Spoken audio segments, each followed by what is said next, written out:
Okay, let's see if I can knock this out. What is this, part 4 or part 3 or part 4? I think it's part 4. Soundtracks. I'm just going to kind of get through them as fast as I can. The Lost Boys. Dusty. That vampire movie from the 80s with various Corys. Corey Haim, Corey Feldman, and is it Kiefer Sutherland? Yes, Kiefer Sutherland. Probably the most famous song on this soundtrack is the Cry Little Sister one by Gerald McMahon. Not always, for a long time I thought that was actually Sisters of Mercy, even though Gerald McMahon sounded nothing like the singer from Sisters of Mercy. But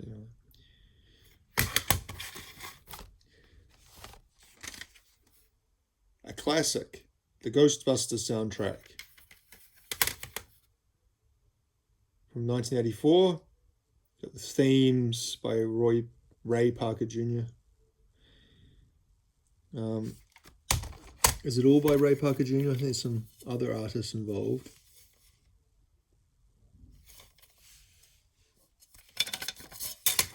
So this is how you know it really is from 1984, because it's only got 2 pages. Ray Parker Jr., the Bus Boys, Alice, the Thompson Twins, Air Supply, J. Poopin Graydon, if you know Beyond Yacht Rock. Laura Branigan, Mick Smiley, the theme, which is composed and conducted by Elmer Bernstein. So yeah, nothing really great stands out there, but obviously the theme is very famous, very recognizable. Why are the ones on this side so dusty? Vampires, John Carpenter's Vampires, music composed and performed by John Carpenter. So I assume this is a TV show or a movie. I've never heard of it. I know who John Carpenter is, a famous horror movie composer, but I don't know. Is he? No, I don't know. I'm not going to talk about it because I'm second guessing myself. Ex Machina. This is one of the few soundtracks I have that was bought new. It's not secondhand. Everything else I've shown you, I think, until this point, unless I specifically said so, is secondhand, was purchased for 50 cents or $1. This was purchased new, but it was also very cheap. It was also, I think, about $1 or $2 brand new. It's a double disc, and it is all instrumental score music from the movie Ex Machina. Best song is that last one on disc 1, Bunsen Burner. It's kind of like the main musical motif that runs throughout the movie. It's a good movie, not great to be honest, but not bad either. It actually got very good reviews. It kind of reminds me of the Black Mirror series on Netflix. That kind of technology and how it could be negative and Spirit, Stallion of the Cimarron. Songs by Bryan Adams and music by Hans Zimmer. This is that movie that was animated movie that was released in the early 2000s, late 90s, early 2000s. 2002. I've never actually seen it. I think I've seen part of it. But again, another Hans Zimmer work. True Blood. This is the TV show that was on... No, I've talked about this before and I got confused before. Yes, this is the one I was thinking of. The one with Anna Paquin. And they're kind of vampires in the South, as in the South of the United States. They've all got Southern accents. And I had an ex-girlfriend who loved this TV series. But the soundtrack's quite good. It's you can see there Nathan Barr is the composer, and his name pops up with a lot of kind of modern movies and soundtracks. He's done a few things, but there's also some other kind of, again, southernish kind of, I don't know how you describe it, southern type music. What is it? Not southern rock, but kind of, I guess, that kind of rootsy, bluegrassy, countryish type music, but kind of more dark. Um, but it's good. I like that.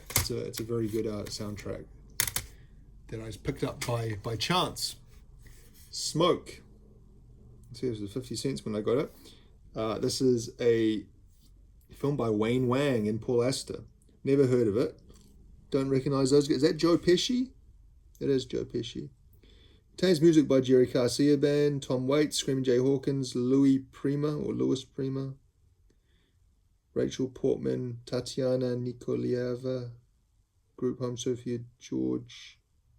So some of those people I know, and some of them I don't know. Maybe that's not Joe Pesci.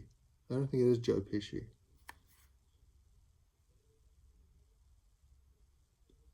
When it's come out in 95 on Miramax, so it's kind of one of those kind of what would you call it? Independent-ish movies. So you can see, okay, I've got Harvey Keitel, William Hurt, Stackard Channing, Forrest Whitaker. Anyway, who cares? My brother, we're out there. A classic, well-known, very popular, very common to find a secondhand soundtrack. I think it won the Oscar for Best Soundtrack back when it came out in whenever that was, 20-some years ago, 25 years ago. What year? 2000, 24 years ago. Very close, wasn't it? Perhaps the greatest soundtrack ever composed, performed, released, whatever you want to call it. Certainly one of my favorites, by far, the original Blade Runner soundtrack by Vangelis, with the original 12 tracks. I've seen some other versions that have got more than 12 tracks. Every song, every performance is probably just because I love the movie and I love the soundtrack, so I think each one's a classic, but they are all great. And over the years, I've kind of, the first time I heard that, I'd probably say that the end titles was my favorite. That's probably the most recognizable one. I had that as my phone ringtone, I remember, about 15 years ago. And then the main titles. And then for a while, Memories of Green was that the piano one. The only one I don't like is One More Kiss. One More Kiss, Dear, which is kind of, it stands out a little bit. But obviously within the movie it works, but on the soundtrack I think it kind of doesn't. But this is also, I should say, this is also new. This is not secondhand. I bought this new when I was in South Korea. There's not really much else I can say about how much I love this soundtrack, and that's not really a rare thing. A lot of people love that soundtrack and consider it to be a classic. So we move on. Rush. Again, another movie I've never heard of.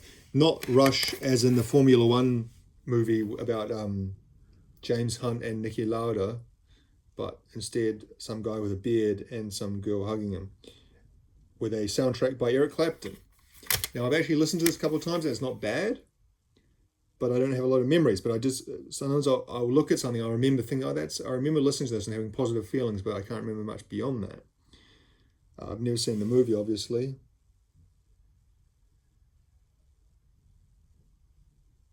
Trying to see any kind of names stick out. Jason Patrick, I've heard of him before. Jennifer Jason Leigh, I've heard of her as well. Sam Elliott, yes, I know him. Greg Allman, what's he doing in there? Is he acting or is he contributing to the music?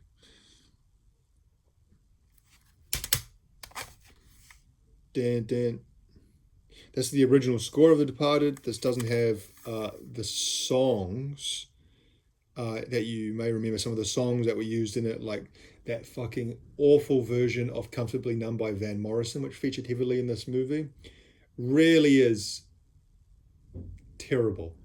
Also, the Dropkick Murphys song "Shipping Up to Boston," which is used, and I think "Give Me Shelter" is used in the very, very first kind of opening monologue of the movie, where Jack Nicholson's talking about Boston. That's not this. Well, this is not that, I should say. This is just the score done by Howard Shore, another name that kind of pops up again and again.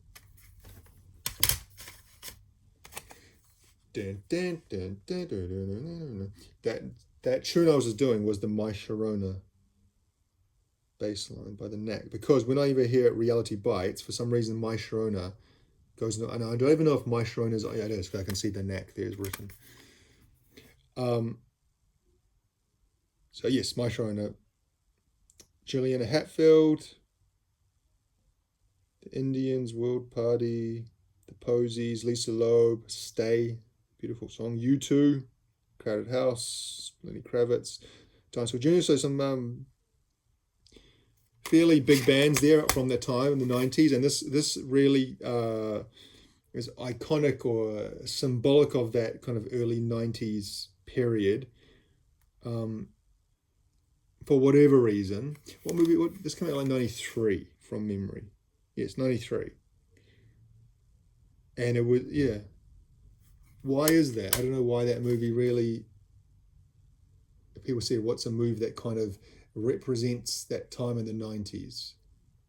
Not like a blockbuster like Jurassic Park, which is around the same time, but I mean as in more about the cultural reality bites. Anyway, Juno. There's the former, what's with Ellen Page?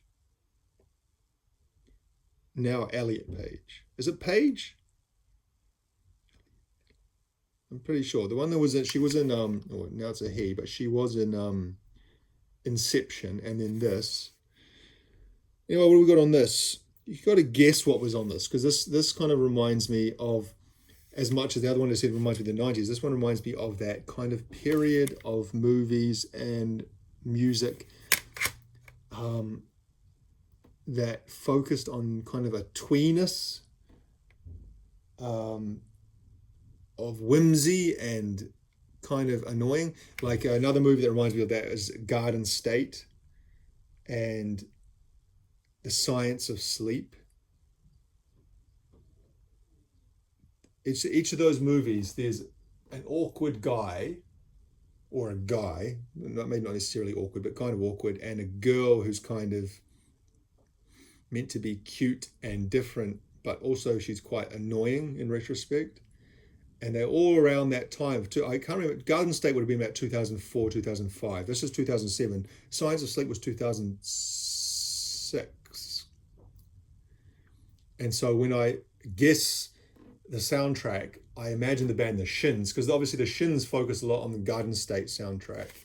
But bands of that ilk, kind of indie-ish sound. And what do we see there? Belle and Sebastian, the kings of twee pop, or twee rock, you wouldn't really call them. It is Alan Page, there's the name right there. So we got Barry Lewis, Polisa, Kimya Dawson, The Kinks, Well Respected Man, the great song, Buddy Holly, Matteo Messina, Sonic Youth, another Belle and Sebastian number, Cat Power, Velvet Underground. Velvet Underground were also on the Science of Sleep soundtrack. Rescue Me was a song from that. I might be completely off base there, and a lot of that music doesn't fit with what I was saying, but for some reason I associate those kinds of movies together. Scooby-Dooby 2, Monsters Unleashed. Didn't see this movie, didn't see the first one either. But to be honest, I wasn't really a big fan of Scooby-Doo cartoon back when I was a kid. You know, the original series. It was always kind of something that was just on. It wasn't. I was never like, oh, Scooby-Doo's on, or what time Scooby-Doo on? It starts at 3:30. Let's get home and watch it. It was always just turn on the TV. Oh, Scooby-Doo's on. Oh, okay. Well, I'll watch this until something better comes on. Simple Plan, The New Radicals. You Get What You Give, a classic song, which is featured on so many compilations I've got. Fatboy Slim, Bad Manners. You know, Bad Manners. Bad Manners are a Sorry, you keep seeing myself in that reflection, and it's off-putting to myself. Bad Manners is kind of a one of those early 80s British, very reggae ska influenced bands, like The Specials or Madness, kind of maybe some two-tone element, I think is what they call some of it, two-tone ska. And Bad Manners featured this really big, shall we say, fat guy called Buster Bloodvestal as the singer, who was bald and used to poke out his tongue, or used to. He still does it, because the reason I was bringing them up is that they are touring constantly. Every time I see about bands that are touring soon, sometimes you check the listings of bands that are playing, and you think, well, if I'd like to go to this concert or that concert, and every bloody time I check, Bad Manners is listed. Every time after they've played their show, they're announcing another one. They must have some big following down here. To be honest, I listened to some of their stuff on YouTube just to see what they sound like. And they sound like exactly that you could imagine, that early 80s British reggae ska done by mostly white guys, maybe with a few black guys in the band as well. Lip Up Fatty is probably their most famous song. They got Harvey Danger, Flagpole Sitter. Talking about a song, things that represent a time or a zeitgeist. And there's been articles and documentary, like YouTube documentaries made about this, but that song, Flagpole Sitter, so perfectly encapsulates the year 1997 in my mind for some reason. Is it just because I've read that and other people say that, or is it because it really does that and everyone's feeling that independently? Because certainly it was a big song at that time, 97, 98. It wasn't the really kind of the music I like. I like kind of a bit harder music at that time, but that song was so obsequious or ubiquitous, I think is the word, not obsequious, ubiquitous. It was inescapable. And I listen to it now and it kind of takes me back to that time. The B-52s, that's some pretty good songs on that, eh? A lot of like very common songs, but a lot of kind of a good collection. There's some shit in there as well, like Ruben Studdard. It was a American Idol, I think the second season he won it. It was him and Clay Aiken coming down to the two last. That was meant to be the tune. Northern Exposure. Remember that show? I sure as shit do. Don't think I ever sat through a full episode. Why would I? I would have been about 13 or 14 years old at the time. It wasn't targeted at me. But I'd certainly remember the main theme from Northern Exposure, performed by David Schwartz. Again, very kind of nostalgic when I hear that. I think about nostalgia a lot, and the dangers of nostalgia, and how powerful it is, and how it can kind of work. It's like a two-edged sword. How it can give you good feelings, but it can also kind of pull you down into kind of thinking about the past too much sometimes. Anyway, I mainly got this just to listen to that main theme, but we've also got stuff on there by Daniel Lanois and Booker T and the MGs. A few other things by David Schwartz.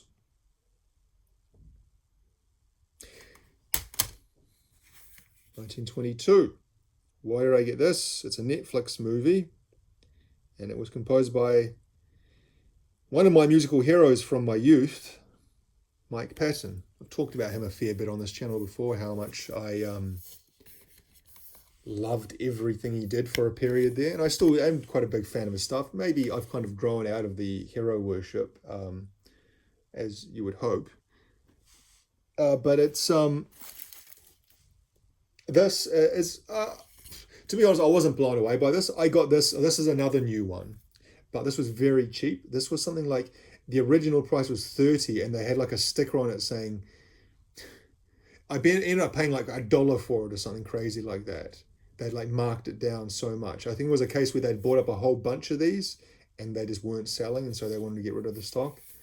Like I said, I've listened through to it a few times, and as much as Mike Patton's work is pretty recognizable, there wasn't anything in that that really kind of stood out to me as Mike Pattonish, and nothing that really stood out to me as that interesting either. But I think I need to listen to it a bit more. That's usually the case with soundtracks. They're not as they're not designed to be as instantaneously impactful as like a song. So sometimes you spend some time with it and let it kind of seep in to get the full feeling of it. And that's harder to do when I'm listening to so many different things. Chicken Little, a Walt Disney movie from probably about 20 years ago, I'd guess. I'm trying to see the date. 2005, 19 years ago. So what do we got here? Bare Naked Ladies, but it's not that song that everyone knows. REM, It's the End of the World as We Know It. So again, kind of a mixture of some pretty famous songs, or famous-ish songs by famous-ish performers, and then a score towards the end, which was done by... can't see. Don't Go Breaking My Heart by the whole Chicken Little cast. This may be before, the time before they used celebrities as voice actors. So now when you go and see an animated movie, not always, obviously, but a lot of the times, I guess this was first started with Toy Story, where you had Tom Hanks, Tim Allen as the two kind of main characters being voiced by two fairly, or especially in Tom Hanks's case, one of the most famous actors of all time. And oh, there it is. John Debney is the score composer. Memento. Very early Christopher Nolan movie, and it's considered a classic by some people. Guy who has no short-term memory and he's trying to get revenge. So what do we got here? Original film score by David Julian. Some songs by other artists such as Ronnie Size, Theatre Corporation, Radiohead, Bjork, Moby, David Bowie. China Beach. Oh, Jesus. When I talked about Tour of Duty and I said I got confused between this and this, well, this is the other one I was talking about. And China Beach was the one that had Diana Ross and the Supremes doing Reflections as the main theme music. An assortment of other kind of 60s, 70s music in there. Wilson Phillips is in the 60s, 70s. Anyway, Braveheart. So who did this one? James Horner. You can imagine that movie, that score, surely. Spider-Man, the original one with Tobey Maguire. And the song I like on this is number 2 there, featuring Chad Kroeger from Nickelback and Josie Scott. I think he's from Saliva. Hero. A lot of people don't like Chad Kroeger and Nickelback at all, but I really like that song a lot, and I always have, and every time I listen to it I like it. I also like the Corey Taylor song Bother, which eventually they released on the first Stone Sour album. I can't remember the name of that album. Might have been some self-titled, I can't remember. The Saint, remember that movie with Val Kilmer from the 90s? Pretty decent soundtrack there.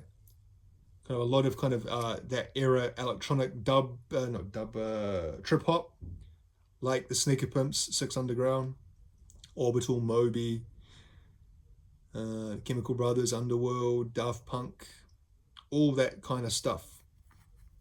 Never actually saw the full movie of this though. The soundtrack always stuck out more to me than the movie. Far Cry 4, this is something a bit different. This is from a video game. The Far Cry series. Now, I don't play video games nowadays because I can't, because who has time to do so? But when I did have time, before I was married and had a kid and had a demanding job, I did play video games. And one of the games I remember playing is Far Cry, the first one, and I think also Far Cry 2. They're just kind of your typical first-person shooters, I think, from memory. You're in like kind of like you're like a mercenary or something. You're in different kind of war zones, shooting people. Well, this I found for $5, brand new, and they're up to the 4th edition of the series. And this is a double disc soundtrack from the video game, and it's music composed and produced by Cliff Martinez, another name that pops up a lot in various TV shows and movies and now video games. This is quite good. Again, it's not, soundtracks or this kind of soundtrack certainly is different than an album, because it's not a bunch of 3 or 4 minute songs that kind of are designed to get a certain reaction. A lot of these are a lot longer or a lot shorter, and they're designed to fit into a certain scene in the game or a certain passage of action, and so it doesn't always hit you in the same way, and sometimes takes a lot longer to kind of come to grips with. But from my memory, I quite enjoy that. And the last one for this video, 2001: A Space Odyssey, obviously a classic. Also Sprach Zarathustra, which is done by, I don't know. Who did do that? I was going to say Wagner. It's not Wagner though, is it?